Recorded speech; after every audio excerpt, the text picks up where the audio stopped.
ita ea o le wha apo ngai sawia o inalo se ito e tau fono fono lo ufatu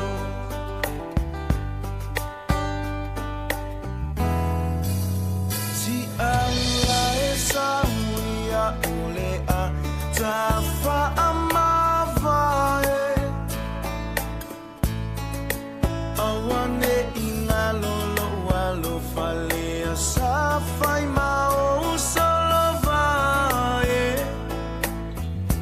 la foa inile anga sai ane ise maa ma fa amano toi foa neile mo ana luma avenile lei fa ata fea oni o umase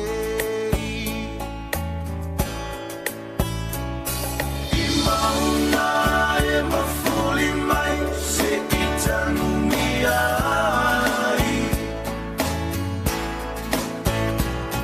Nei whaina tawa owi ai O leo langa nei lango nei lo uwai vai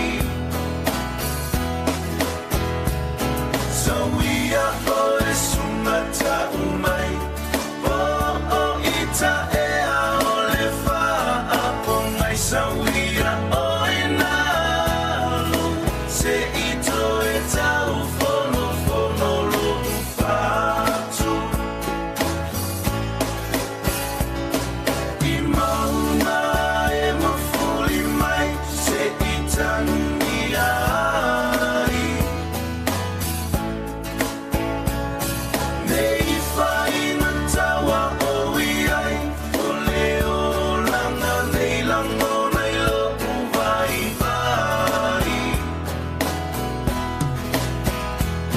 Sawia o e sumata umai O ita ea o le wha apo ngai Sawia o inalo se ito e tau fono fono lo ufatu Sawia o inalo se ito e tau fono fono lo ufatu Sawia o inalo se ito e tau fono fono lo ufatu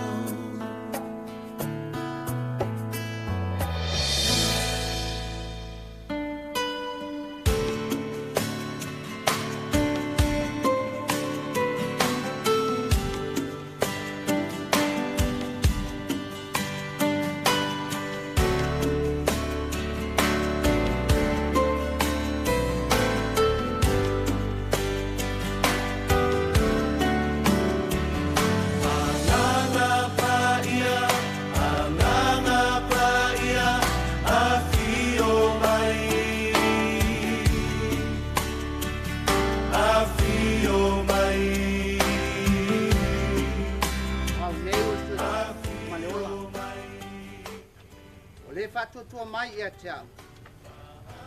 Ui lava inoti, ai ola lava ia. O tangata ola uma o e whatu tua mai e tia. Ele oti lava e o le whatu vau. Wā o mātou I loa, a whai le petia lo mātou whale apitanga whale lalangi.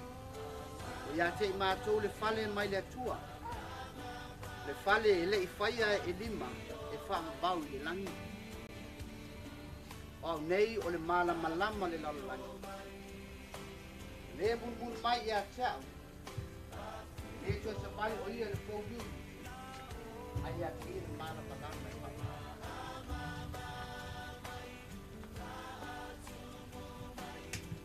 O nei o le sura lola. Le whatutua mai e a teau. E ui lava I noti. Ai ola lava I.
ke magaku ngei kai au ni ngorua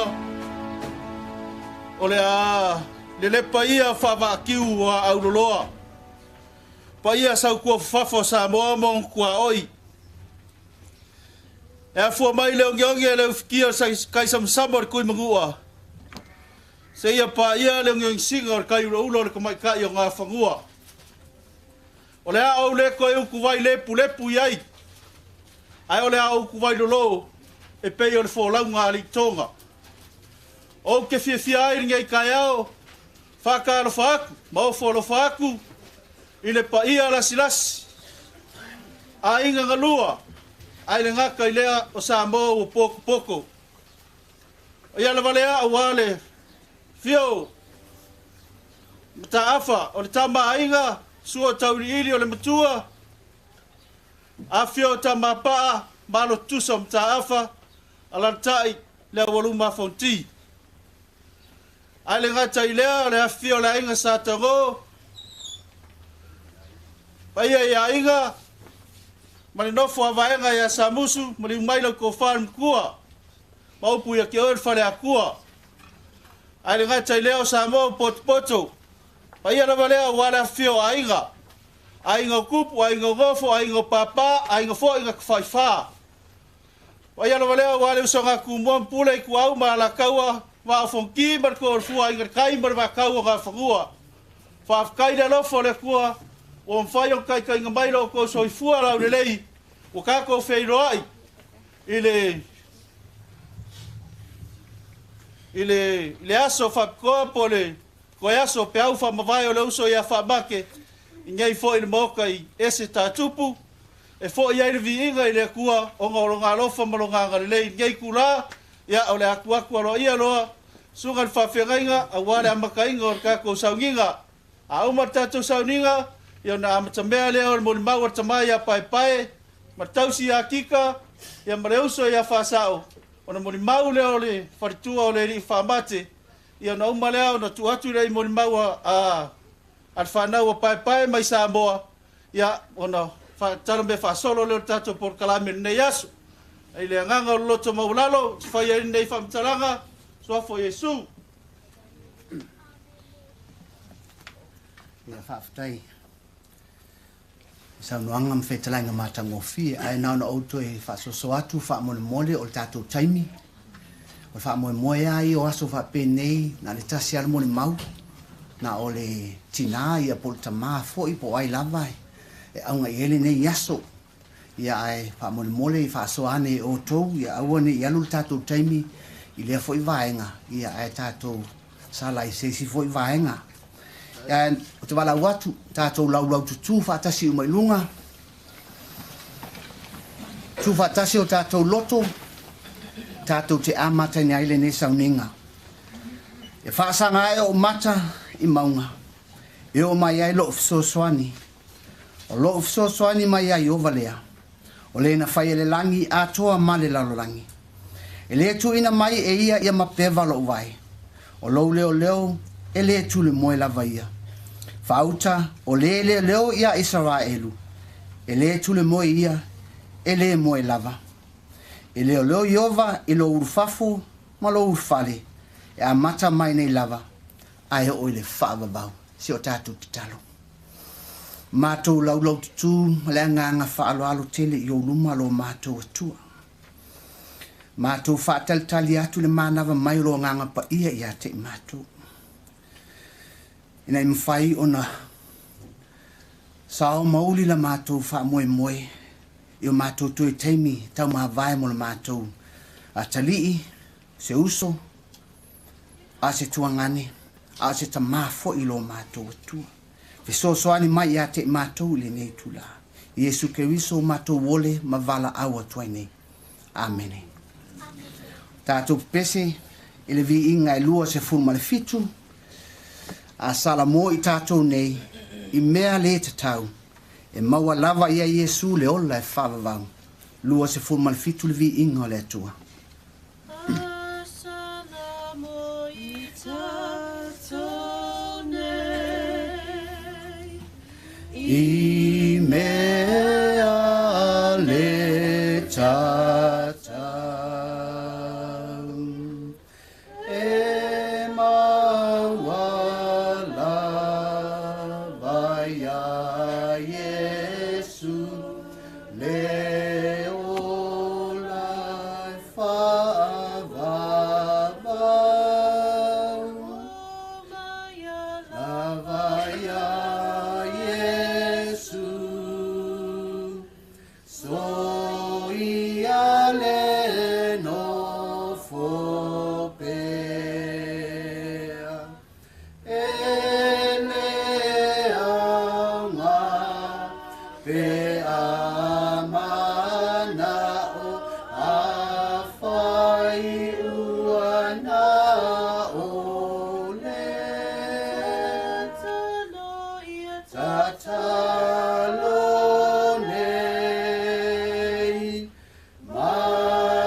le mawhai lava o na mātou o loa lo mātou atua.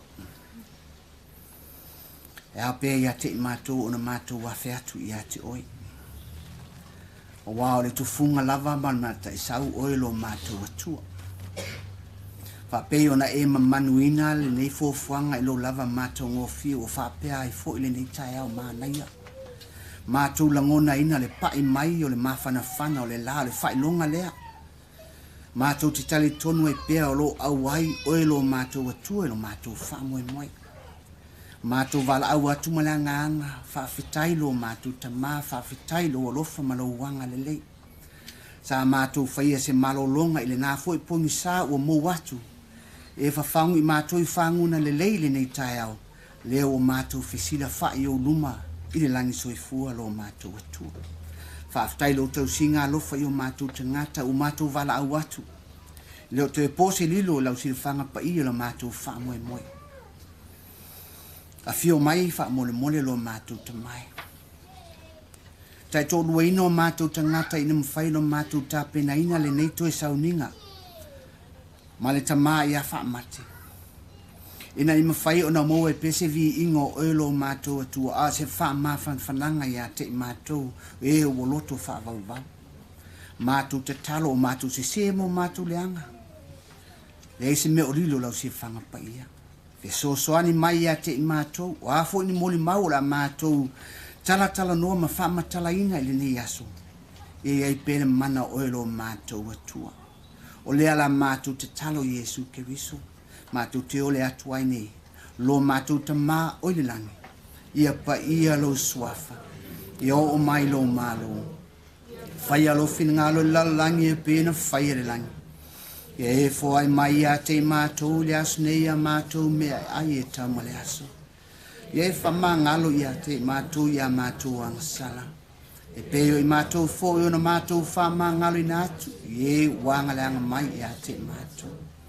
Au fo e teita ina i mātou le whasosonga. Ai e la vea i ai mātou ai le leanga. Wai o le mālo male mana. A toa malivi inga e whavaulava. Amen. O le whaitauina la whionga pa i o le atua. Ma o le tus whaitau mai le Ioane. Ioane lo nam tau pe lua se fu maltasi. Nana i whai upo te fi whaitauina mo i tātou i le nei aso. Ia tātou mana tua, o le tātou wha moe moe, e leo toi ao ngā mo le tātou uso lea. Ai mō tātou, e o lo whiola pea tulou. Me le tāua ia te tātou n tātou wha longolongo mal toa, wha longolongo mal manino ia whionga pa ia le atua. Wha whonga mai al whetawina whionga le atua. O na whetala i atu lea o Yesu ia te lātou, le whanau e. Pe iai e ni a o tō mea ai. O la tō tali mai a te ia. E le ai. O na whai atu lea o Yesu ia te ia. Ua wha longo Simona Peteru. O le ali ia. O na ofu lea o ia ilona ofu. Awa. Na wha sau o ia. I le uoso i le vai. Wala tō tuta. Ona i loa lea o le afi malala, o le ia foi o tunuai, ma le areto. O whetala i atu Yesu i a te ilatou, au mai ia nisi ia o tō mauane. Whamania mai le atua le whaitawina o la nā whionga pa ia. Tu maulvi inga i a te ia nei se o le whavau lava. Amen. Amen. Yo le atu le avanoa, e tātou moli mau, wai to e taimi o le tātou uso nei se tamā foi se atali ia te otou. Ia o na whaua o leo tātou sauninga whaftai.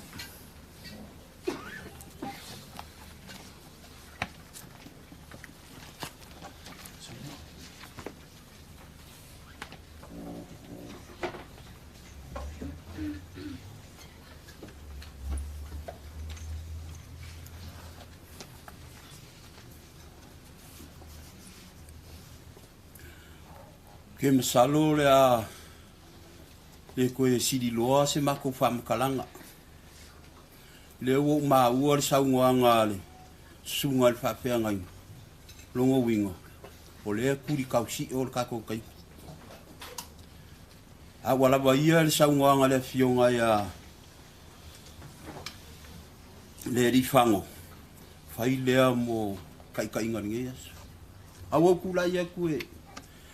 Whai se mori mau i le akaringa ima le mako makukanga. O ya mai ka honko sila fia lo ingoa ya mal meo ki sawat ya o auringe yo kama Faamate o lo ingoa o pai au kele Fuamai o lo kama o le leikuala pusi ya feka vai ko muri palau kaka ngi ku ko kupunga mai sua pa le kuala mal fiso vai ko muri a faila e se vai ko muri i ya muri manyo o fa ngasi o la ku papa vas ka ke kus ai o fa ngawa alo kama mo lo kinga ko iva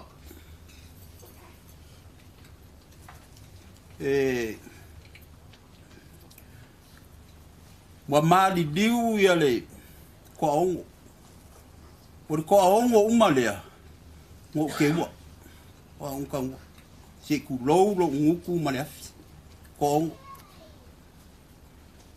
o ma kuwa o lo ko dua ngai ula ka kuwa ngo kewa o ma kuwa lo kama lo kinga ngo kewa wo fa makala le fa makalanga mo sua maldie mama ngalo ya ku yo mo ngi lo ka me fo nga le laingo nga ke le lo mo lava lo masang il malangal molimo a ke masalo nga ko sila fi ile se me fa ngo fi lo nga lua o la fa nga e ko iva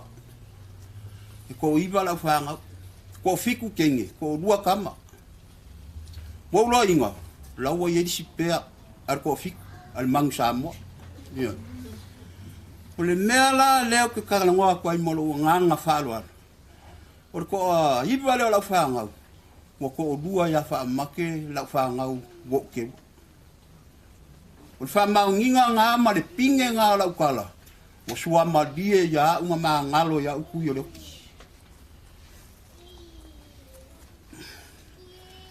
o Faamate o soi Fuamai le aso se fiku o te sema i le kasi iba valu kor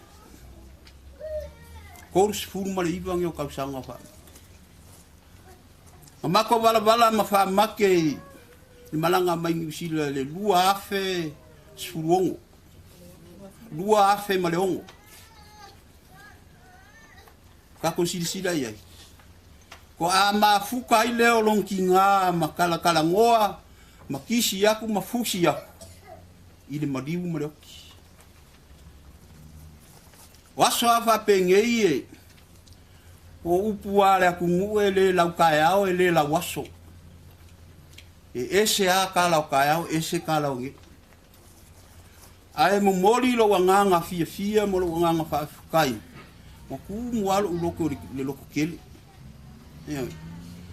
pe ya la kala sa o kala ngoa ko yang ngafi amu ia Faamate pu la ngola ai lo fangia le ale nga ka ke feola umiai a ka ke ola li ngusia Manukau se ku lole le mamalu le ofi ko fia an wala awre ku lo wakali a ko ngwe yo o aku ngisi o ngai lunga aku makele fi vai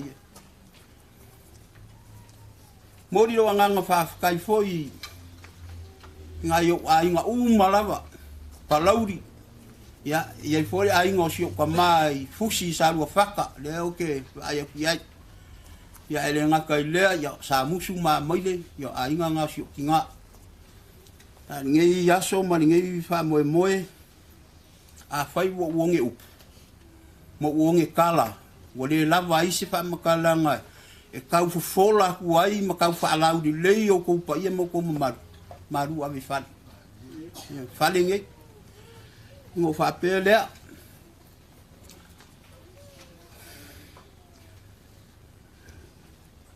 pe ya la ko ka ya ale la umala ya ale ma malanga mai sa moa ma ki ngale ai sa le fai ngofi o le olanga ga ka yo fa mak ile fa pe wo fa ya ku wo mari mo ka ngole si o ke si o maki do le mo ma ki ngale ai aka fo ka ka le ava wai mong ya le so o al mo so pe le mo so wa fo ka ka le ava mongi ele vai kai mio fai ngaluenga fa make molonga uso makua sa fai ngaluenga kampangi el vai dim ma ave ala pa make ma fukang mang ku se pusal koi alu a mo ya o rua mo ya mo la pusa ai le dua afe su ko ma fe furi sa ia ele di lo wola mai de ava malus ke lopo wa nela asfu ya ka usanga kalungo wa besele ap ma sa mo wisi fi fiang kele ki ngale ainga ma fa nga u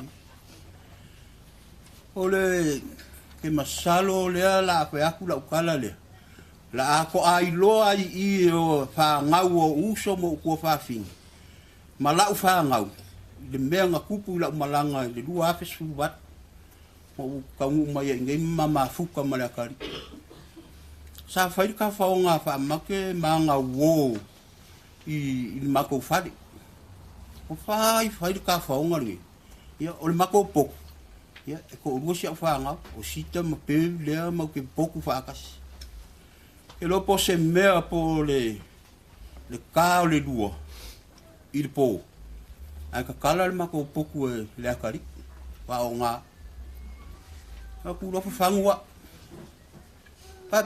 pai pai ko fo mai du pe ala pa ngro ka ri fo de ya o fa malu si wa ka nga malu lu nga ko wa ko ngo fo mai du fa ko le ale me ko mai o la wa mi o le lo ke va ai nge e se lo lo fa pico lo wa finger la wa va e o ai sa mo le ha ke va mai pa ngi ma ke le kwa ko pe la ka si o ka va alu fa singa malo lo se ya dia ka ya ai le mafaya mori mausi falea mar fa nga le pinge fa mau nga la kala ke lo pol fa lua fa ko ngo fa ya ku ele ya o e wi fa pe mako ai ku i lu mai fa ko ale wi ku ai ho yo mako wa se kulo i wo le mafaya le la kali ya ele ya fa pe aka kala lo ngu e pepe ai lo fa va ku ka ko la ngau le onga ya nga sawa lo ku o nga vadelo ya nga mai fa fo mai fa ko si fale mun mak ya tangi fa kai yo lo ko ingam o fa ku lo wakari o lo wa fin ka pengal ka ya mangesa ma ke wa fa fo maru le po ya wa lo ma fo ko lo fo lo kari fa yo la fa ka ngu ma malanga mo wa fin ya mangesa mo no ngala abele nganga ko inga ia markinga ya sifa ai sa ke u loko ia mele o ke foi sa mo ma de ongo masinga e de ai masesinga ilo e pa pe ngai lo onga le lo fa makua i de kari ide ya awangi sa aku yo nga uso mon ko pa finge se fale ko wa nga ia nga mai ya ngo ko ya alu le se mako fa makalanga te yang mako kalangwa ya ma wo fo yang ngapi sa ngai sungal fa fenga ele leile ava ai le angal kanga sa nga sungal fa fenga a ole ma wo pa le wanga ku ole ava e ai ele angal ava ele angal e ala ngal kanga ka wo ngale yo lau mo i lau kalang i lo nga la longa le ke fa malu wa kwai ke mo ko nga wo fa ma le ava, ele anga le ava. Kausi dia, ko ngale ke ele anga le ava kausi dia dia. Le va peang ma ko den ko falongolongo sa nguangan. E ma ngai asi dua kasi i palangi nga. Al Samoa. E umal kasi ya se longa ya peang sa ngol sungal va pe. E mo se kanga. Ya alngei lafi mo mori lo wanganga fa kai yo ainga malava ko kuri a pu mai ma ko sangi fia mai da so la kari le ai bo ma ma avenga markinga le ainga mo ki kilo akuru ko na solo mai ma ya ma ye ya so mal fa mo ya kaulu le lofa ma le anga le yo le akua ya fa penganga i ude dei nge ya so a maka ni manguia fa manguia e kele yo la umori mau a lo mangaku pengo fa ya la ngale ku ka usi ol ka ko kai a walava mamalie lo si la ku ai nga lu ai ngo sifa ya siong kinga ya ma pa pe foi lo ai nga ya wa malanga masilo makua oi malekenge nga mai Samoa ya le ku kurma masinga ya la bo umanga faide makala markengi umar kurma masinga nga ya bulai le la ma fa kasinga masifa se kaus kamat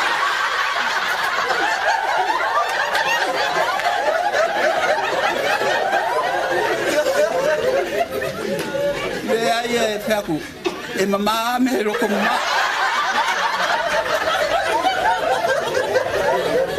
ya famanguia kele mai ale akua ni ka moi ni ngia yaso yoi ya la ku ko mo so kal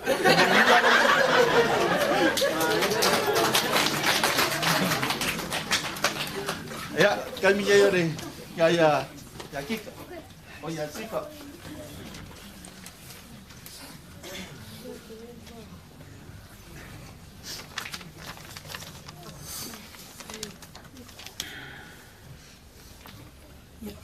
Hello everyone.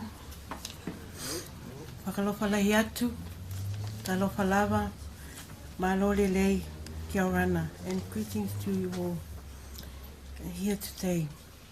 And respect to my husband, or father, or brother, or uncle, or best friend. First, I'd like to say thank our Heavenly Father for blessing us with a beautiful day today. I'm mua ave ia le nei taimi o te momori atu ai le anganga fia ma le anganga whawhitai i sunga i le taitai o le sauinga whapea foi le au whanguenga pa ia a le atua whapenga foi matua Faamate malanga mai Samoa ka mā pai ki ngā o kika.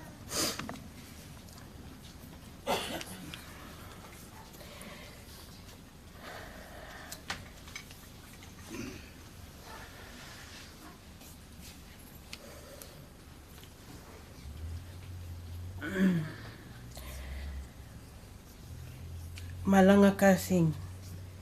Avea I lenei avanua. E whai atu. Somboli mau. I lima mawhitanga. Ma Faamate. O angile kuaku.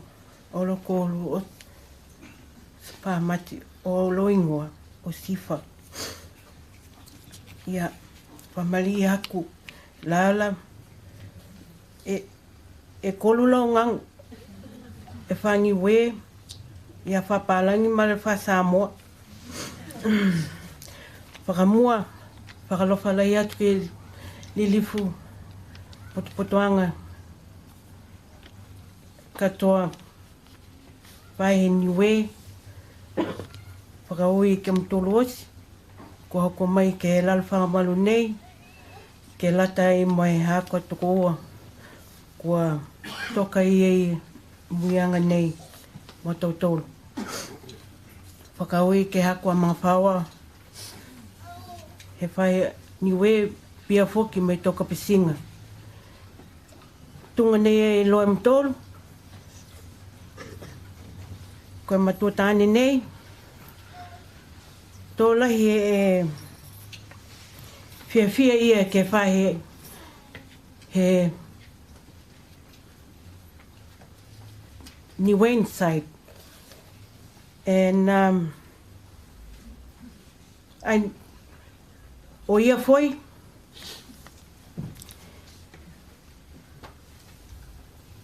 na whelewea maua ke kalapu tō whai o ke kōli tō pō. Ia. O Faamate. Lei ka pisinga e maua. Si maua e maua toku whae whanau. Ue tam whiwhine, ue tam tāni. Tō he ngāla tōlu. Bevelin, tunga i loam tō Bev. Matson, i loam tō ko Pio. O Lita, i loam tō ko Beauty. Damien, i loam tō o Mawhakanga. Ia, ole iu Mawhakanga marika mā, pole. Ele kele up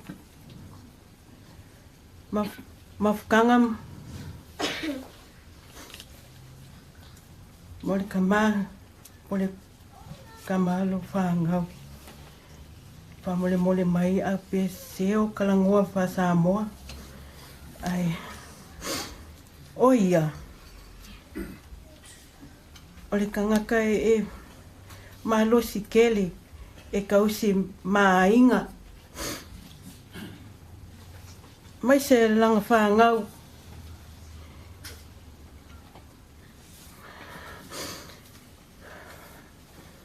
O mate foi. E le fia ngai e langa whāngau. A pe kawe vesi i kongu maainga. E whalongo ako ngaia, ai kalangoa mai au. Alu e wailo whāngau po ale mere vevesi mai o. Lau, i loa poe o kou ngaia, e maa losi le, he's a hard-working man towards our family.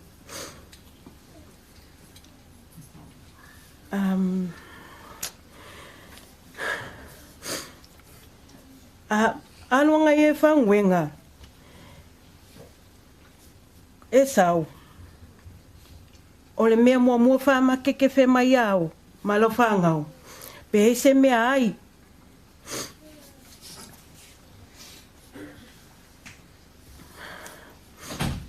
Ai vai mai whamake.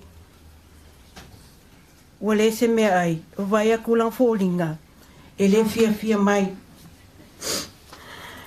Nga le kua i lunga marsawali aku i kua. Ai vai aku. Lau i loe oko. O mate. E fia i langa pia. E ke alu e i kua le whale kāwali. Ngofi lalo. Ma le kangu e langa whani. Ia. Po ifo. E sauria mati. Walau sa o lang whangau. E o mai. Awilo leia lang whangau. La iai me e le fia i lako kama. Ia. Ngofunga ia mawalau ia lang whangau. E o mai, ai mese ia lang ko makua o pewe. E ika whamake ia au, ai ai ue e whaia langa whangau langa ika. Nā ke koiloa o make e whiwhia langa pia. E mo ia koiloa e aluanga ia mali whiwhia. O mate foi ngā hua ia lai whanguenganga ia ke tō whahi Wengo company, Cunningham. He works there nearly like 14 years. He works at machine operator.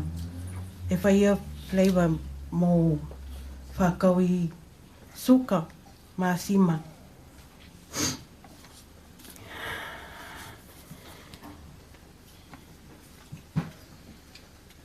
Mate always love everyone and always know people from outside.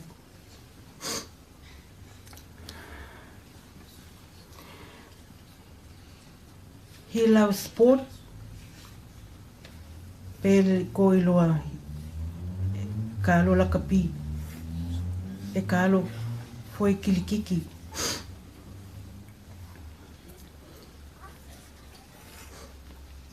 Ale mako matotani nei e fia foi ia ke alu whangoka.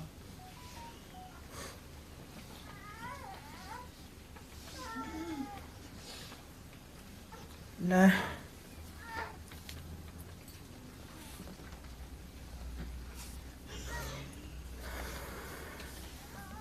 sorry.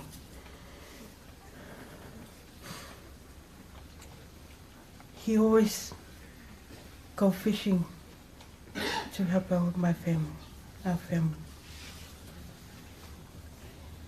He always e alu foi inga ia e whai mai kui e aia mako mawhangau.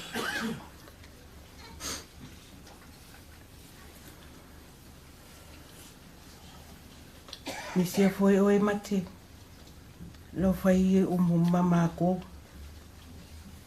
A mesa ia yang pangisa waki mai whangau.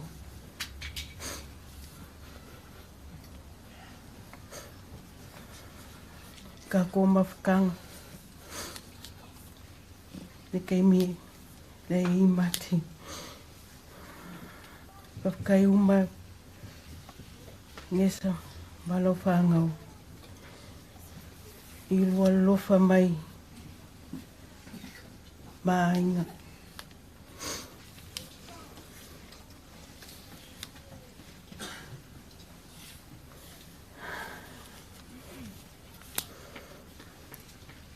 Wale lofo iau po alo muni mau ke kalango aku.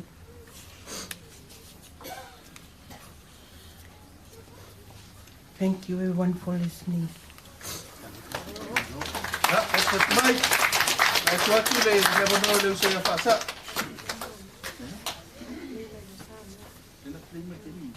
Ya, la tato mata-mata tu mun mau mai sabo.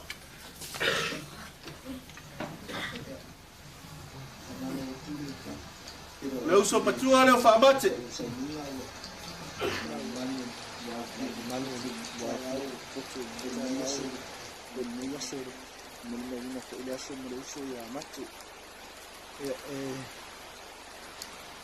Talo hotei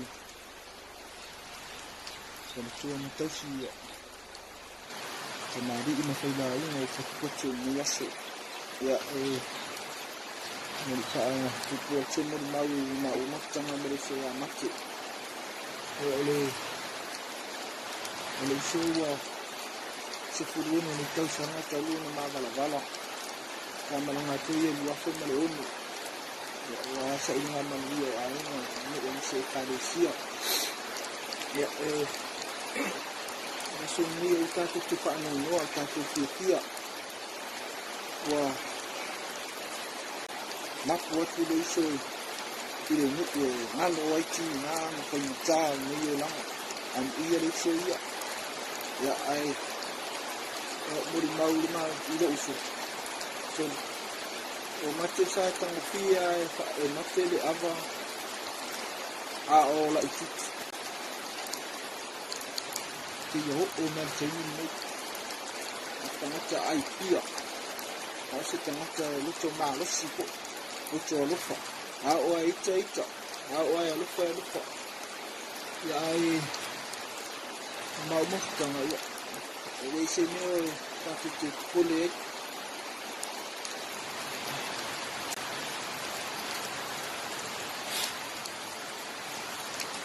Uso.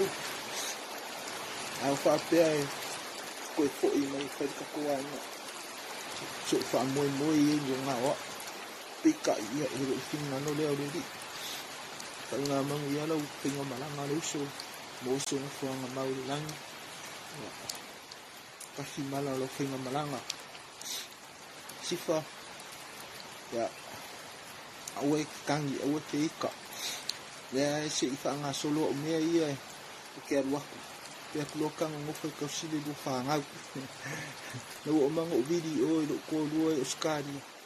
Isa o kausika meki o lau ke kausi whaangau o mate. Ia, so.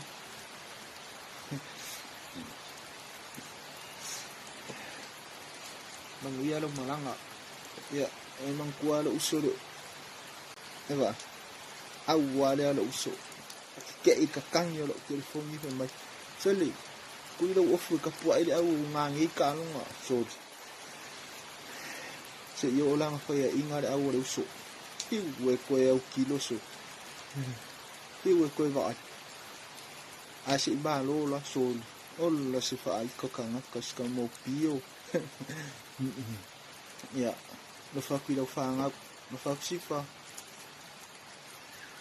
Misi pada.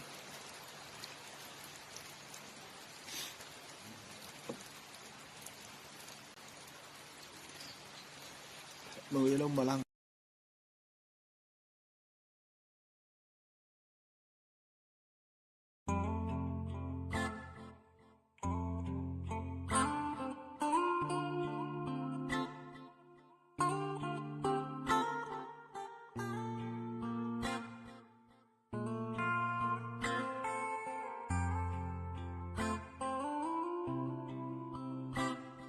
Flowers, I lay next to you. Oh, it's a sign that we miss you, but we know God needed you more. Your smile, oh, your smile, I'm missing. Your smile, and God needed you more. Rest in love, love, love. Ooh, rest in love, love. Rest in love, love.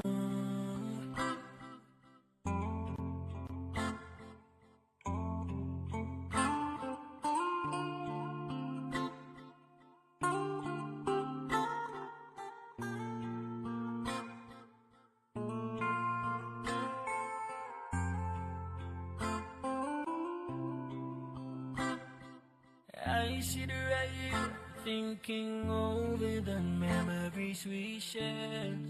I share it till wondering why you ain't here. My heart cries for you, my God cries for you more. All them days when I've been feeling lonely, you were there. Times when I was down, you will always pick me up. You will always be in my prayers. I will never never forget the love that you showed me. Rest in love, love, love. Ooh, rest in love, love, rest in love.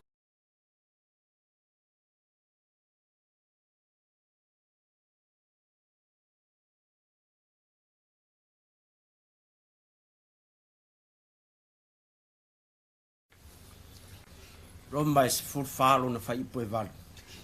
A wa tātou te ola mo le li. Pe tātou te oti fo.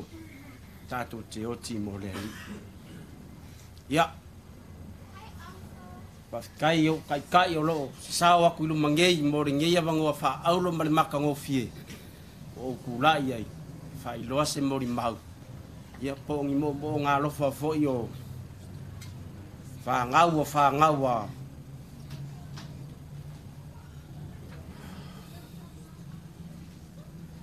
Pusi le kuala angas ka sia fo. Ia o ki failo aku o au o fasao sa vea vi kale mai a maile masa musu fale a punga ia ma vai ko muris se vai. Ia kila longa wa unga fua di kami wa lava ia upu maia mori mau maka ngo fie wo ko avea mo le usongei ya fa make ya ka ko ke mori mau inga e foilo ka ko ngofo ai le ngei la rolangi le ku mau ya o fa make sa o mako fiola fa kasimai ya o alo fa anga ya ele mafaiong o fai kawa ku o le ko kongo la ke fong ya a o lo Faamai ya le fanga wa pase lio lo maku ngofa mawai Samoa fanga wa asingi fanga wa sio ya male fanga wa king pa pia le fanga wa yoangi o mau kuila o ke fao akwai o la ku mo nga lofa i koe kaimi o le aso fia o Faamake. Ia, lea wo kako pakasi ai, ia ai maise ai, fo ia lo faanga o sio ka maa. Ia vi kale, o sio ki ngā, ia kika, ma o uso, sio uso, ia savelio, ia ma o kua whaafinge, ma whaangau, a o kua whaafinge, e mori ai, Faamaisenga, malo faanga, le mafukanga, ma Faamake. Ia o le ingoa e Faamake sio ka maa, se kulo, o airi. Ia o kere iloa po fesa, waile ingoa e Faamake sio ka maa. Biri a kuloa ka ulelea mai o ingala o ko ingo airi. Ai, Bai se vikale, na kunga vikale le io kere ropo ai. Ya. Wai. O ka ngaka fo. O le maku wa kuru kuola. O le maku wa te pelo fo ia le ma. Ya, kere longa mo ko sila fia la ka vale la ye. Ya wa pe ya o au le akali o Faamake. Faingo anga fa ko ya nga fa ka Sao maya maile mo mori le au va me a mai fa king oi le ngaruenga mar ke un along olanga ka vale io ke ore a o mai le kaimbo ko kaimbo ham ke ri vai i por me o ko fa kau le manga ele le usongei ya can you please Kifa stand up please. I'm a Faamake number 2.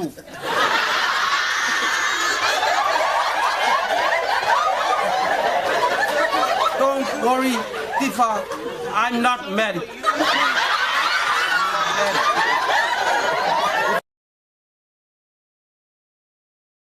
Always, forever, never. Yeah, okay. Fire ile game on mau. Ma lo wa nganga o le loko maualalo, lo wa lofa kere ia ki o kou, i le suafa Yesu. Amen.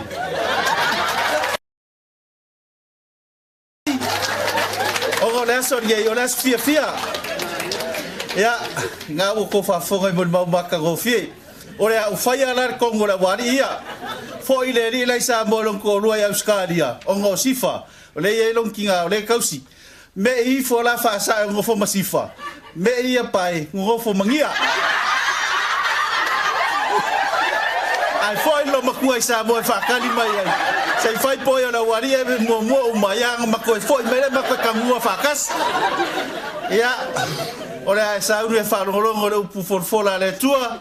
Ya tu fatasi o ao tato patpatia le sunga ya Michael Collins.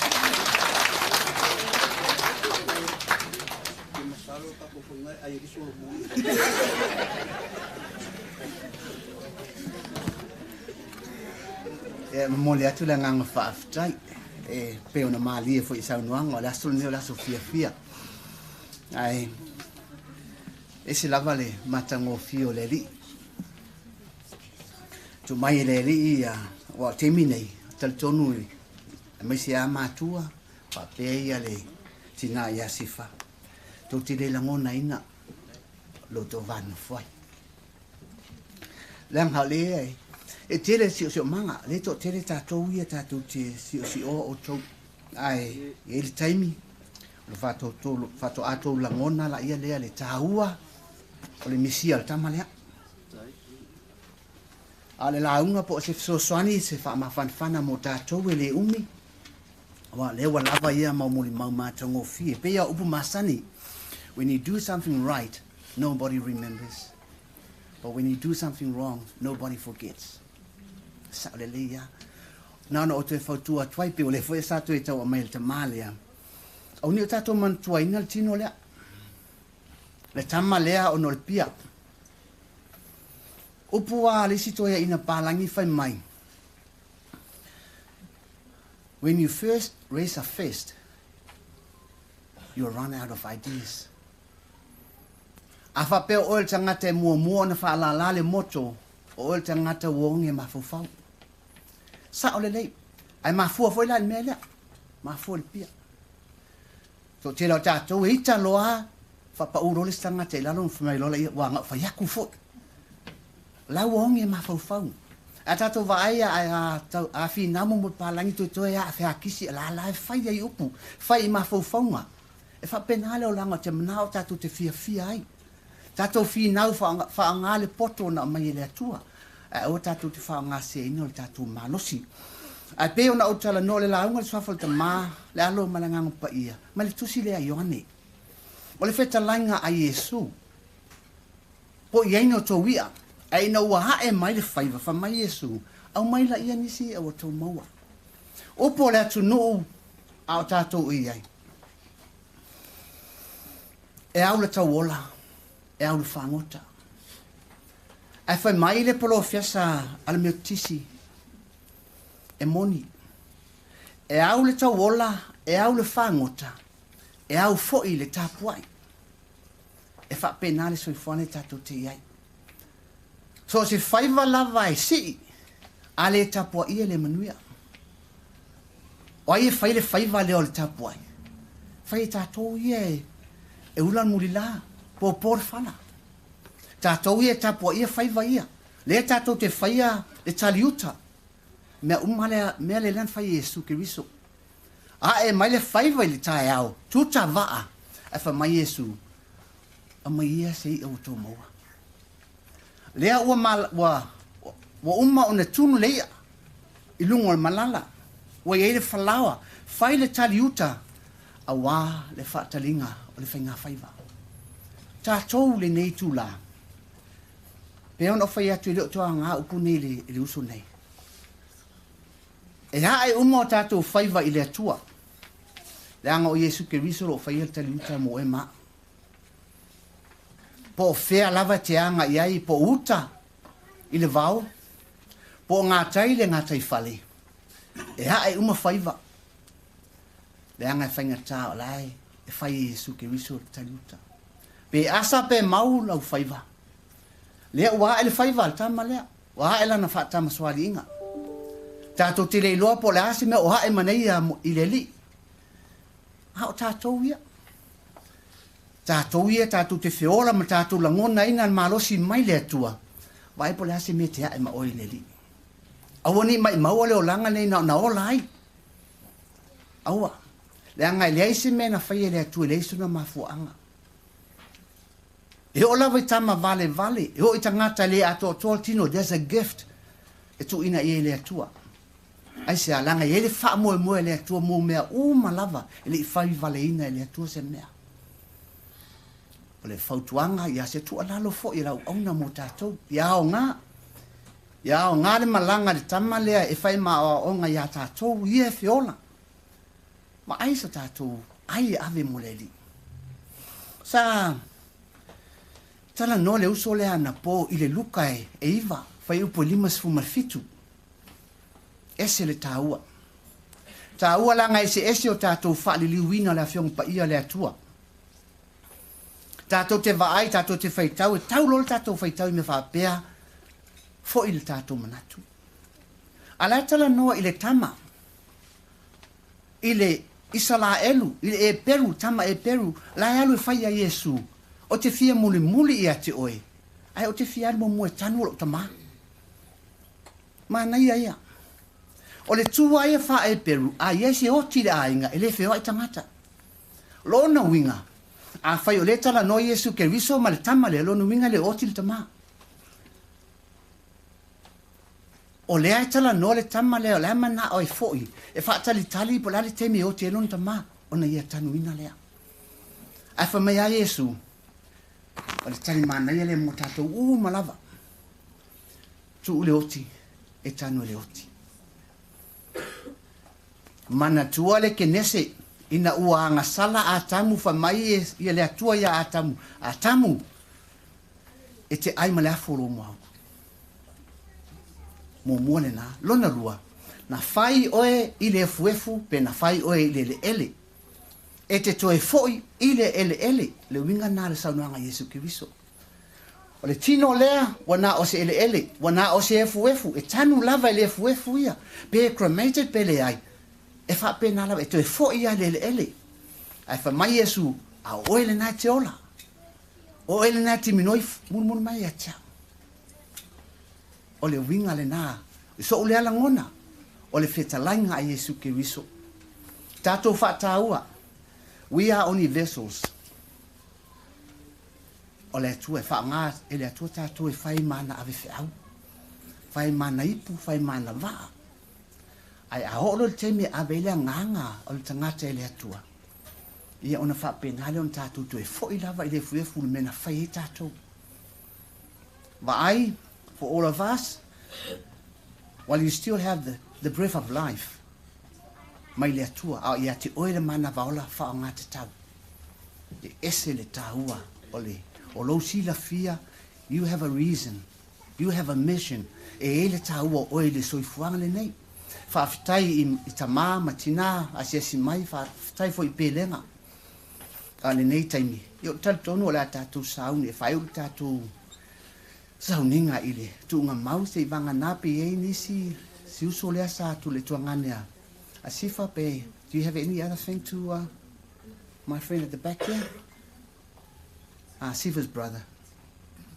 is there anything special that you wanted to is it over here or at the cemetery? You want it to be over here. Okay, so yeah, fa tai ia le la ta oto le vaenga o le a tatu sauni. Fa ul tatu sauninga I ole. Le fanua tanu ia a tatu pepese ile vi inga se furma le valu e fai wel tatu sauninga. Yon tatu nga solo la ia lea ole mo le fa silanga mo tatu uma lava le sa tu mai le pepa le tamaitai. Fuamai, the grave will be marked with a blue flag. I o le cemetery. A tatou atu lo tatou masani umala nga ile papatoi. Lalo le bridge, a alu le lo right o alu o kilani lo no winga. It's just below there. E nga ile first gate. A tatou te o ile second gate, the new gate. Tatou te ta a milo mai ai to e foi mai ai ile the first gate. me ele blue flag me ele fu lan moana i o inalo to o lo ele no franga mau tatou so nei mate ya tatou sauni viinga suma valu e fai wel tatou sauni fatai tatou tutulai fa man mole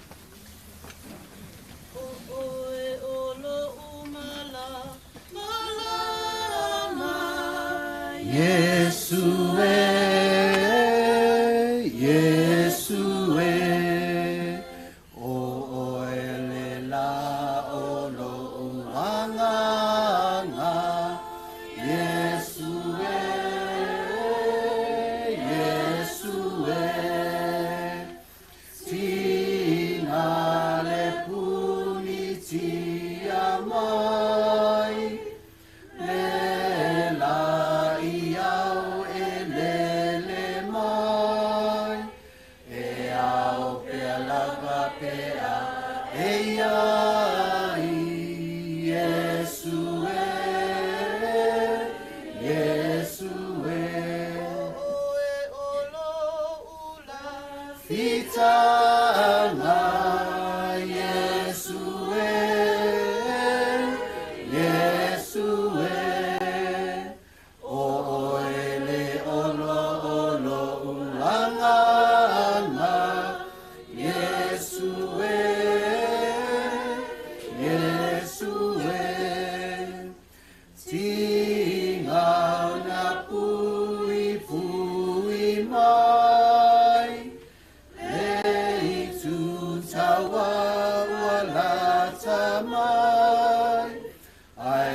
Tai au te wala au atu mo tātou uso ia lato te awa sauni atu ia le e sa Faamate Fuamai mole whai ul tātou sauninga i oi i le tunga mau whaftai tele lava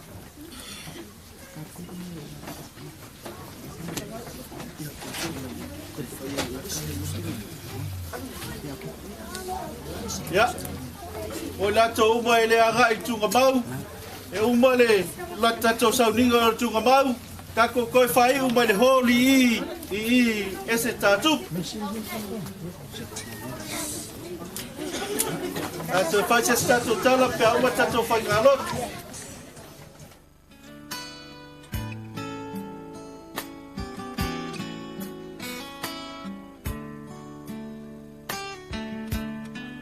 Mai le vavau i le whaavavau tu mau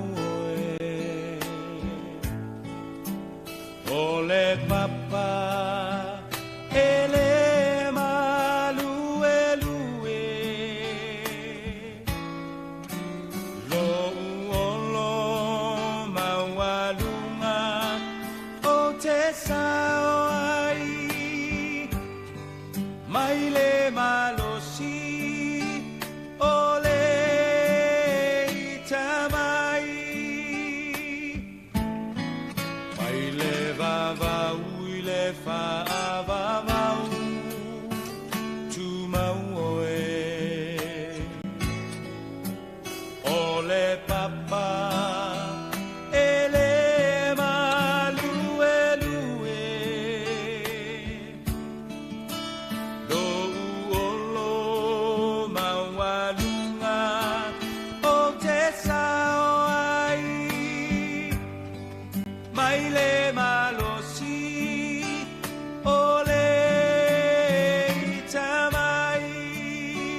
te mau oe si ia e lo leo malanga elelei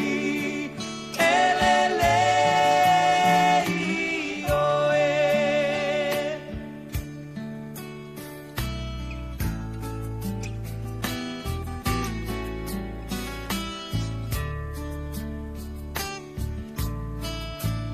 Malulu e mea uma moau Silafia e ia o umanatu Le tua le maunga, le tua le va